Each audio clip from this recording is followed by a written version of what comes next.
The pounding on my front door wasn't random. It was deliberate, sharp, like a hammer driving nails into my chest. "Open up. Your wife is under arrest." A cold voice barked through the night. I froze. Oakwood Heights was supposed to be safe. A quiet street where neighbors waved politely and kids pedaled bikes past trimmed hedges. But now, 3 men in spotless uniforms stood on my porch, pistols drawn, eyes hidden behind dark shades. Fear tightened in my chest until steady footsteps echoed behind me. My wife appeared, not in pajamas, not afraid, but in full uniform. And in that moment, everything shifted. When Amy and I first pulled onto Maple Drive, it felt like we had finally found peace. The lawns looked airbrushed, shrubs manicured like they'd been carved with rulers, and not a single trash can sat out of place. Every house gleamed with fresh paint and symmetry. It was the kind of neighborhood where the air even seemed quieter, softer, safer. After years of moving, chasing stability from one city to another, we thought Oakwood Heights was our reward. Children rode their bikes in long lines, laughing freely. Sprinklers ticked and hissed across emerald lawns. From porches, neighbors lifted hands in perfectly rehearsed waves. It all felt idyllic, like stepping into a postcard. But there was something eerie in the perfection. Every hedge was the same height, every mailbox identical in color, every curtain drawn at the exact same angle. Uniformity ruled, and individuality seemed erased. Of course, we brushed it off. When you want peace, you see what you want to see. Amy laughed as we carried the last moving box inside, saying, "We might actually get to stay put this time." But that laugh carried weight. She wasn't just amused. She was aware. She noticed details I didn't, tiny cracks in the illusion of harmony. And while I was busy enjoying the dream, Amy quietly observed, storing every small peculiarity away. At the time, I thought she was simply humoring the HOA's quirks. I didn't realize she was waiting for the day when those quirks turned into something dangerous. It didn't take long before the HOA made their presence known. At first, it was small things, thin envelopes tucked into our mailbox, written in polite but pointed language. "Your mailbox appears to be 2 inches taller than community standard." 2 inches. Amy and I laughed, tossing the letter aside. But the letters didn't stop. A week later, "Your hedges are not trimmed with uniformity." Another week, another envelope. "Your garden flag disrupts visual harmony." That one came with a $90 fine. The flag? A simple red, white, and blue with an eagle soaring. Harmless, patriotic, beautiful. But in Oakwood Heights, beauty wasn't measured by meaning. It was measured by rules. Amy didn't flinch. Each letter she read carefully, then slipped into a folder she kept in the drawer. Not angry, not defensive, just quiet, methodical. I teased her for being overly organized. She only smiled and said, "They have no idea who they're messing with." Barbara, the HOA president, became impossible to ignore. She was everywhere, clipboard in hand, marching down sidewalks like a drill sergeant. Her smile was practiced, but her eyes revealed something darker. Enjoyment. She didn't enforce rules because she had to. She enforced them because she liked the power. Neighbors whispered about her, but no one pushed back. Fear kept them compliant. Letters and fines stacked up like threats. Some neighbors paid quietly. Some even apologized for their mistakes. But Amy? She never paid. She never apologized. She never even raised her voice. And that was what scared me most. Because her calm wasn't weakness.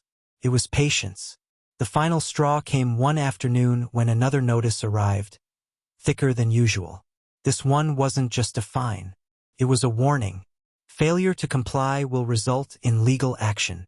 Barbara's signature was stamped at the bottom, bold and triumphant. I felt my blood boil. Legal action? Over a mailbox and a flag. I stormed through the house, waving the letter.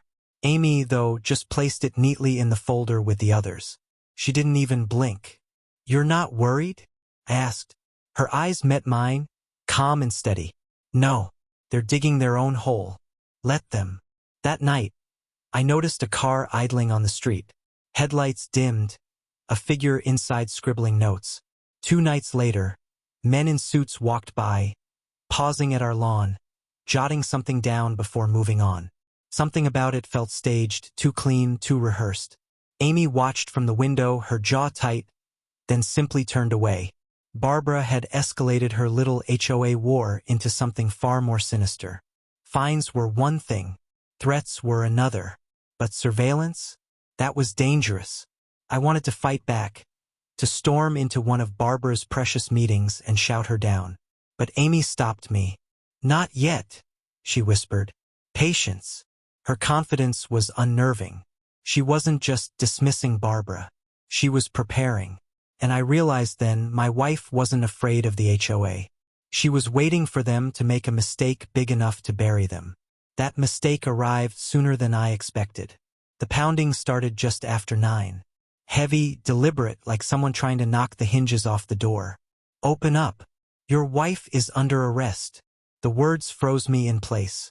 My stomach dropped as I peered through the peephole. 3 men stood shoulder to shoulder, uniforms immaculate, pistols drawn. Their badges gleamed, their stance rigid. "Step aside, sir. She's coming with us." The leader barked. Couldn't breathe. My mind spun in panic. Arrest? For what? What had Barbara done now? The men were too polished, too clean. Their voices too scripted, like actors reciting lines. Fear wrapped around me like chains. And then I heard it. Footsteps. Steady. Confident. Amy's footsteps. She walked down the hall, not in pajamas, not in fear, but in full-pressed uniform. Her boots hit the hardwood with purpose. Her badge glinted under the hallway light. Her face was calm, unreadable. The 3 officers froze. Their eyes darted from her insignia to her stripes to her steady stare. "Drop your guns," Amy said, her voice sharp, commanding. They hesitated. The leader's finger twitched on the trigger, but his confidence cracked. The man on the right faltered first, lowering his pistol. The second followed. The leader held on, jaw tight, until Amy took 1 step forward. Then his weapon clattered to the floor. I exhaled for the first time in minutes. But the fight wasn't over, because Barbara herself appeared on the sidewalk, smug smile plastered across her face. Clipboard in hand, she thought this was her moment of triumph. She was about to learn just how wrong she was. Barbara stepped closer, her grin wide. "Well, arrest her. Do your job," she snapped at the men. But they didn't move. Their pistols lay on the porch, their confidence shattered. Amy's voice cut through the night. "Badges. Now." The imposters hesitated. One by one, they unclipped shiny shields and tossed them at her feet. They weren't real. No numbers. No state seal. Just fakes, props meant to intimidate. Neighbors had begun to peek through curtains. Porch lights flickered on up and down the block.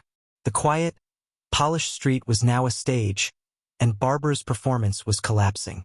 "These men aren't cops," Amy announced, her voice steady, carrying across the lawns. "They're imposters. And Barbara, you sent them." Barbara's smile faltered, panic flashing across her eyes. She jabbed her clipboard like a weapon. "She's lying. She's the criminal. She refused to pay her fine." Amy didn't even flinch. "Enough." Her tone was thunder. The 3 imposters lowered their heads, exposed and defeated. And then, flashing red and blue filled the street. Real cruisers rolled in, sirens cutting through the tense silence. The real sheriff stepped out, deputies fanning across the lawn. One look at Amy's badge and he knew. His voice was calm, but cold. "Impersonating officers. That's a felony." The imposters were cuffed on the spot. Neighbors gasped. Phones raised, recording every second. Barbara's power was crumbling, and everyone was watching. "Wait!"